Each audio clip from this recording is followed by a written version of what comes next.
السلام عليكم ورحمة الله. أهلا بيكم النهاردة وهشارك معاكم تجربتي في الكوفي ماشين. زي ما انتم شايفين أنا استعملت المكنة الحمراء دي واستعملت كمان اللي هي تاسيمو. في الحقيقة الأسود تاسيمو ديت كانت روعة وممتازة ولسه عايشة معايا لحد دلوقتي، لكن الحمراء اللي هي دولسي ما عاشتش معايا كتير، وكل واحدة فيهم ليها مشروباتها وكبسولاتها المختلفة عن التانية. يعني مثلا التسيمو فيها اللي هي الكبسولات بتاعة الهوت شوكليت دي اللي ابني بيرصها قدامكم، لكن في التانية مفيش. فكل واحد طبعا على حسب ذوقه، لكن بالنسبة للكواليتي والجودة أنا حبيت التاسيمو أكتر. فزي ما انتم شايفين أنا جايبة هنا كابتشينو، جايبة اللي هو الأمريكانو، جربت برضو اللاتيه والكراميل لاتيه، بس بصراحة أنا علشان بحب طعم القهوة يكون سترونجر أو أقوى يعني في الطعم، فبحب الكابتشينو والأمريكانو أكتر. زي ما احنا شايفين مع بعض كده، انا في الاول بصراحة كنت بعتبر الكوفي ماشين دي حاجة رفاهية ملهاش لازمة، بس بصراحة بعد ما جربتها لا، مختلفة كتير جدا عن البواكي العادية وروعة. وزي ما انتم شايفين في الكابتشينو في ليها حاجتين، اللي هو الرقم واحد اللي هو اللبن او الرغوة اللي بتبقى في الاول، ورقم اتنين ده بيكون البودرة اللي بينزل منها القهوة. وهنشوف مع بعض دلوقتي ازاي بنعمل الكابتشينو. اما بالنسبة للامريكانو والهوت شوكليت فهي بتبقى كبسولة واحدة بس، ما بيكونوش اتنين.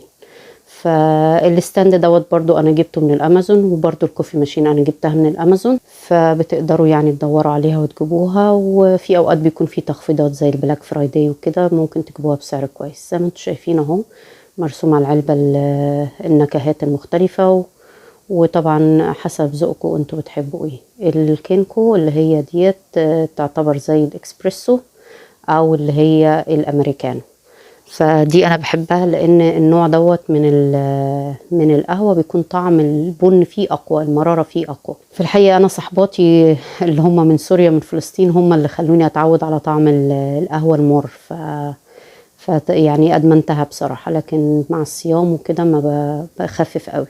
فزي ما انتم شايفين اهو انا مليت الستاند، والستاند زي ما انتم شايفين سهل في انك انت تختاري النوع اللي انت عايزاه، بيكون شكله حلو جنب المكنة نفسها. وهنا بقى هوريكم هنتعرف على أجزائها. هنا الحتة اللي من فوق دي المكتوب عليها بوش، ديت اللي بتحط فيها الكبسولة، وفي الجنب هنا ده خزان المية. من تحت كده الستاند اهو. انا بصراحة عشان بقى لي فترة ما استعملتهاش، فيها حاجة جميلة قوي من تحت زي ما انتم شايفين العلامة الصفرة دي بديل الكبسولة، يعني لما تحبي تشغليها، لان هي ما بتشتغلش الا اذا كانت فيها كبسولة، فلما تحبي تشغليها مثلا تديها دورة كده مية بس، فبتحطي الكبسولة ديت وبتقفليها وبتدوسي على الزرار اللي هو المفروض ينزلك المية. فزي ما احنا شايفين اللمبة اللي من فوق دي الصفرة دي علامة ان هي بتملى المج.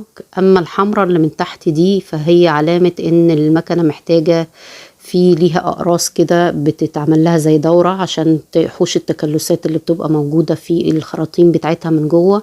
فزي ما انتم شايفين ضغط المية مش قوي ورفيع كده، المية نازلة لما بتكون معمول لها الاقراص دي والدورة دي بتكون ضغط المية اقوى، بتدي السائل اكتر لما بتيجي تعملي المشروب بتاعك.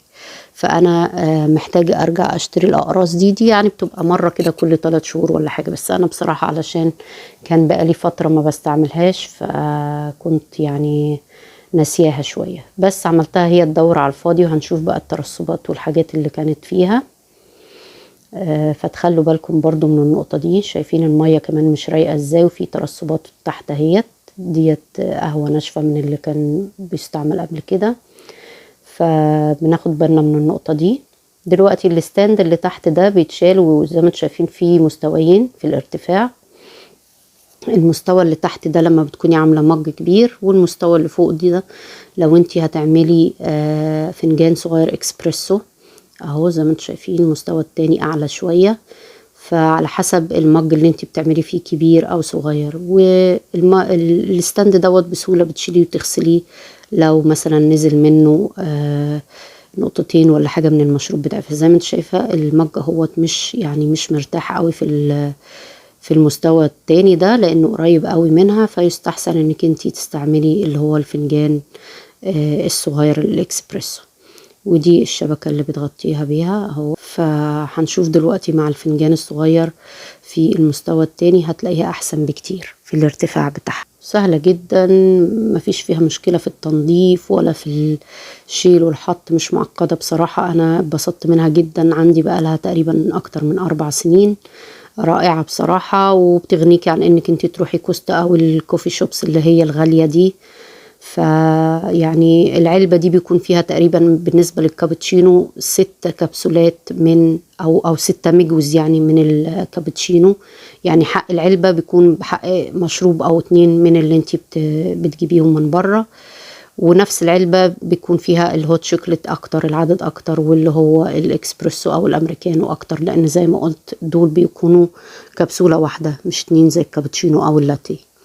فزي ما احنا شايفين اهو بالنسبة للهوت شوكليت بنحط الكبسولة من فوق، وخلي بالك لما تحطيها بتحطيها على وشها مقلوبة، فبتبتدي اهي تعمل بصراحة الريحة روعة جدا. الكادبري هوت شوكليت مش ممكن، يعني ريحتها فظيعة.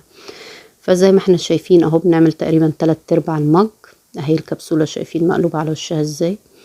دلوقتي بقى جبت لكم مج ازاز هوريكم بقى درجات اللون بتاع الكابتشينو. فالاول هنا رقم 1 دي اللي هي بتاعت اللبن الحليب اللي هتعمل الرغوة البيضاء او الفوم اللي بيبقى من على الوش. وخلي بالك لما تقفلي الغطا كده بيعمل صوت تكة عشان تشتغل معاكي صح، تتكي عليها. فزي ما احنا شايفين اهو لسه برضو ضغط المية مش قوي، بس زي ما قلت لكم لما بنحط فيها الكبسولات او الاقراص دي بتكون يعني نوعيتها احسن في العمل المشروب. هنا رقم 2 اهو انا بحضره اهو زي ما احنا شايفين كده الرغوة خلصت. بنستنى لما كل البخار ده بيقف عشان ما تفتحيش الغطا من فوق وديكي تتلسع. بتستني لما البخار ده يقف ترجعي تفتحيها، وبتبدأي بقى تحطي الكبسولة التانية وتدوسي تاني على نفس الزرار، وتبدأ اللمبة تنور وتفتح كده، يعني ايه بتديكي اشارة ان هي في وضع الاستعداد ان هي تتعمل، فما تفتحيهاش تاني. فاهو ابتدى دلوقتي شايفين اللون ابتدى ياخد لون جميل ازاي كابتشينو. طبعا الريحة مش ممكن، مش قادرة اوصف، يعني جميلة جدا وروعة. هنشوف دلوقتي تدرج الالوان بتاع الكابتشينو، وهي عملت لنا تقريبا اهو شايفين تحفة روعة جدا. يعني بصراحة حلال فيها الفلوس، ويعني بعد يوم طويل او بعد شغل البيت او كده بصوا الروعة، بصوا الجمال على اللون ودرجاته تحفة تحفة. ولو عندك هوت شوكليت اللي هو البودرة السايب ممكن تحطيه على الوش زي اي كوفي شوب مشهور بتقعدي فيه. فأتمنى تكونوا اتبسطتوا. سلام عليكم.